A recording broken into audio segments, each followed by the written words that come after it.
ઊંધિયું બનાવવા માટે સૌથી પહેલાં આપણે જે મેથીના મુઠિયા મૂકીએ છીએ તે રેડી કરી લઈએ। તેના માટે એક પેનમાં અહીંયા 2 કપ ચણાનો લોટ લીધો છે અને તેના સામે ઘઉંનો કકરો લોટ 1 કપ, એટલે કે 2 કપ ચણાના લોટના સામે 1 કપ ઘઉંનો કકરો લોટ લીધો છે।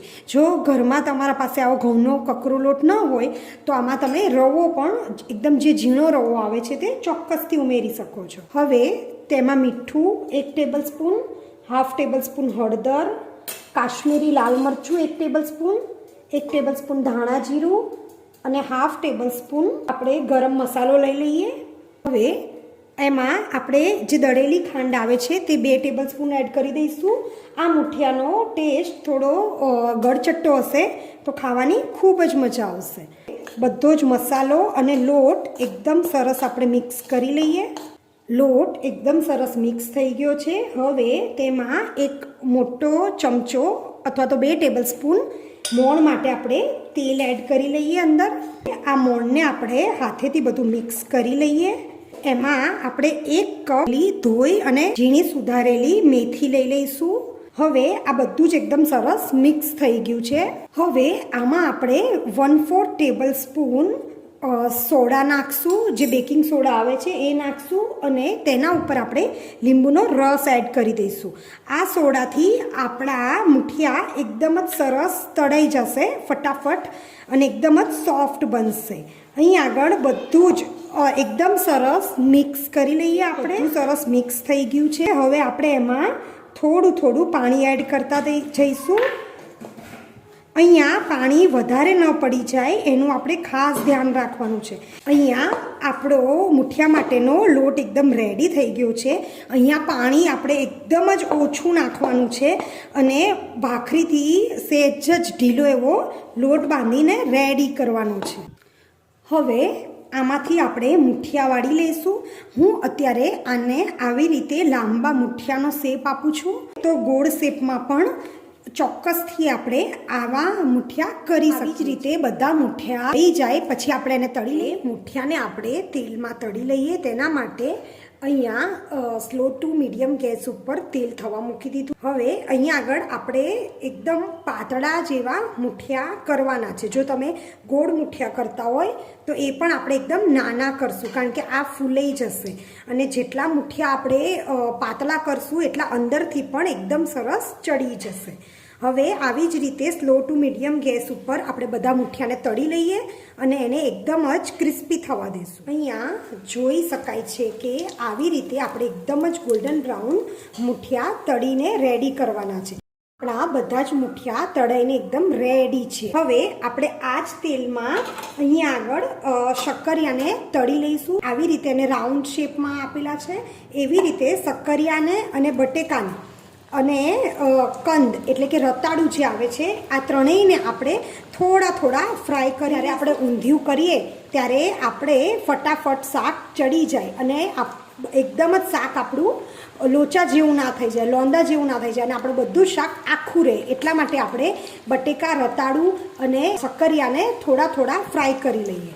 આપણા કંદ, શક્કરિયા અને બટેકા તળાઈને એકદમ રેડી થઈ ગઈ। અહીં આગળ આપણે જે રવૈયા છે તેને ભરવા માટેનો મસાલો રેડી કરી લઈશું। અહીંયા આજે મેં ગાંઠિયા અને મમરાનો ભૂક્કો લીધેલો છે। આના બદલે તમે ચોક્કસથી જે શેકેલો ચણાનો લોટ આવે છે એ પણ લઈ શકો છો। અહીં આગળ આપણે જેટલા રવૈયા ભરવા હોય તેવી રીતે આપણે આનો લોટ રેડી કરી લઈશું। અત્યારે હું અહીંયા 5 થી 6 રવૈયા ભરું છું।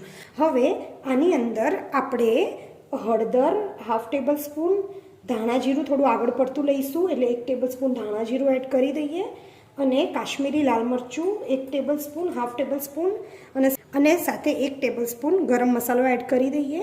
1 ટેબલ સ્પૂન દળેલી ખાંડ લીધી છે। આ બધાને જ આપણે એકદમ સરસ મિક્સ કરી લઈશું। આનાથી જ આપણો જે રવૈયાનો ટેસ્ટ છે એ ખૂબ જ સરસ લાગશે। હવે આમાં થોડું આગળ પડતું લીંબુ એડ કરી દઈશું અને બધું સરસ મિક્સ કરીને મસાલો આપણો રેડી છે। આ જે રવૈયા છે એને આવી રીતે આપણે 4 કાપા પાડી અને વચ્ચે બધા જ રવૈયામાં મસાલો ભરી રેડી કરી દઈએ। હવે આપણી બધી જ તૈયારી થઈ ગઈ છે ઊંધિયા માટેની। હવે આપણે ઊંધિયાને વઘારી લઈશું। તેના માટે એક કુકરમાં 3 થી 4 મોટા ચમચા તેલ રાખ્યું છે। શાકમાં તેલ વધારે હશે તો જ ટેસ્ટ સરસ આવશે। હવે એ થોડું ગરમ થાય એટલે તેમાં આપણે રઈ એડ કરી દઈશું, 1/2 ટેબલ સ્પૂન જેટલી રઈ. સાથે સાથે એક બાદિયું અને એક તમાલપત્ર અને તજના ટુકડા એડ કરી લઈએ અંદર. પછી રાઈ તતરી છે એટલે એમાં આપણે હિંગ એડ કરી દઈશું અને આદુ મરચાં અને લસણની પેસ્ટ છે એ થોડી પ્રમાણમાં વધારે લેવાની છે, એને આપણે એડ કરી લઈએ. આ ટમેટાને પણ આપણે એડ કરી દઈશું. ટમેટાને છીણી લેવાથી એ રસો આપણો એકદમ જ સરસ ઘટ બની જશે. હવે બધું જ સરસ મિક્સ થઈ ગયું છે, તો એમાં સૌથી પહેલાં આપણે જે રવૈયા ભરીને રાખ્યા છે તે એડ કરી દઈએ. ત્યાર પછી આપણે ધીરે ધીરે જે શક્કરિયા કંદ તળીને રાખ્યું છે, વાલોર પાપડી છે, સુરતી પાપડી, વાલોર અને સાથે સાથે જે વટાણા અને તુવેરા છે એને પણ ટન બાય ટન આપણે અંદર એડ કરી દઈશું. હવે આમાં આપણે મસાલા કરી લઈશું. 1 ટેબલ સ્પૂન ધાણા જીરું, 1/2 ટેબલ સ્પૂન હળદર, કાશ્મીરી લાલ મરચું આપણે 1 થી 1.5 મોટી ચમચી એડ કરી દઈશું અને સાથે સાથે ગરમ મસાલો પણ આપણે એડ કરી લઈએ. હવે એમાં 1/2 ટેબલ સ્પૂન મીઠું એડ કરી દઈએ. આને હલાવવામાં આપણે ખૂબ જ ધ્યાન રાખીશું. આપણે ધીરે ધીરે બધો જે મસાલો કર્યો છે તેને હલાવી લઈએ અને સાથે તેમાં 1/2 ટેબલ સ્પૂન જેટલી ખાંડ પણ ઉમેરી દઈએ. હવે આને બધું હલાવી લઈએ. આના સિવાય આપણને જે પણ શાક અંદર એડ કરવું હોય તે આપણે ચોક્કસથી લઈ શકીએ છીએ. હવે આમાં આપણે 1/2 કપ જેટલું પાણી એડ કરી દઈશું. અહીં આગળ આપણે બહુ વિસલ નથી વગાડવાની, અહીંયા આપણે 2 જ સીટી વગાડવાની છે કારણ કે આપણું બધું થોડું ચડેલું જ છે. મિક્સ કરી અને હવે 2 વિસલ વગાડી લઈશું. આપણે મુઠિયા જે છે એને છેલ્લે જ એડ કરીશું, નહીંતર આપણું બધું જ તેલ જે છે એ મુઠિયા 2 વિસલ વાગી ગઈ છે અને આપણે ચેક કરી લઈએ. વાવ, તેલ પણ ખૂબ જ સરસ છૂટું પડી ગયું છે. દેખાઈ રહ્યું છે કે આ આપણું બધું શાક સરસ બફાઈ અને રેડી થઈ ગયું છે અને સાથે સાથે તેલ પણ સરસ છૂટું પડી ગયું છે. હવે અહીં આગળ આપણે જો ડાયરેક્ટ જ અહીં આગળ આપણે જે મુઠિયા રેડી કર્યા છે એ આપણે આની અંદર ઉમેરશું તો આપણું જે આ તેલ છૂટું પડ્યું છે એ બધું જ મુઠિયા ચૂસી લેશે. એટલા માટે અહીં આગળ આપણે એક ટ્રીક કરીશું, જેના માટે આપણા મુઠિયા પણ એકદમ સરસ એવા સોફ્ટ રહે અને આપણા શાકની અંદરનું સહેજ પણ તેલ કે રસો ચૂસાય નહીં, કારણ કે અહીંયા આગળ આપણું રસા વગરનું ઊંધિયું એકદમ જ સરસ રેડી થઈ ગયું છે. તો અહીં આગળ એક તપેલામાં મેં પાણીને સહેજ ગરમ કરી લીધું છે. હવે આપણે જે મુઠિયા એડ કરવાના છીએ એ આપણે આ પાણીમાં એડ કરી દઈશું, એટલે મુઠિયા જે છે એ થોડા સોફ્ટ થઈ જશે. આપણે જ્યારે એ ઊંધિયામાં મુઠિયાને એડ કરશું ત્યારે આપણો રસો કે તેલ બિલકુલ જ મુઠિયા ચૂસશે નહીં.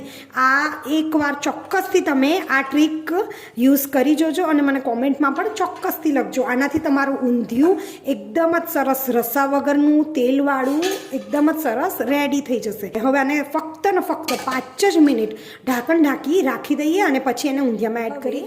આ ઊંધિયામાં આપણે જે પલાળેલા મુઠિયા છે એને એડ કરી લઈશું. એટલે આ ટ્રીક યુઝ કરો તો એ ખૂબ જ ધ્યાન રાખજો કે ખાલી ને ખાલી એને 3 જ મિનિટ ખાલી પાણીમાં સોગ થાય, એટલે કે આપણું શાકનું તેલ એ ચૂસી ન લે એટલા માટે જ આપણે એને પાણીમાં એડ કરવાના છે. એમાં આપણે મુઠિયા એડ કરી લીધા છે. હવે આને હલાવી લઈએ. હવે આમાં એકદમ ઝીણી સુધારેલી કોથમીર એડ કરી દઈશું અને ઉપરથી લીલું લસણ છે. અહીં આગળ જે લીલું લસણ આપણે પાછળથી એડ કરીએ છીએ એનો ટેસ્ટ ખૂબ જ સરસ આવશે. હવે એકદમ ગેસની ફ્લેમને મીડિયમ રાખી અને કુકરનું ઢાંકણ બંધ કરી અને ફક્ત 5 જ મિનિટ બધું જ એકદમ સરસ મિક્સ થઈ જાય એટલા માટે આપણે આને ગેસ બંધ કરી અને રાખી દઈએ એકદમ લો ફ્લેમ પર. પછી આપણું ઊંધિયું સર્વ કરવા માટે એકદમ રેડી થઈ જશે. હવે આમાં છેલ્લે આપણે અડધા લીંબુનો રસ એડ કરી અને આને સર્વ કરી લઈએ. નવી જ ટ્રીક સાથે એકદમ રેડી છે આપણું ચટાકેદાર ઊંધિયું. જો બધું જ આપણું એકદમ રેડી હશે તો કુકરમાં આપણું 15 જ મિનિટમાં ઊંધિયું રેડી થઈ જશે. મારા આવા જ નવા વિડીયો જોવા મને લાઇક, શેર અને સબસ્ક્રાઈબ જરૂરથી કરજો. ત્યાં સુધી બાય બાય.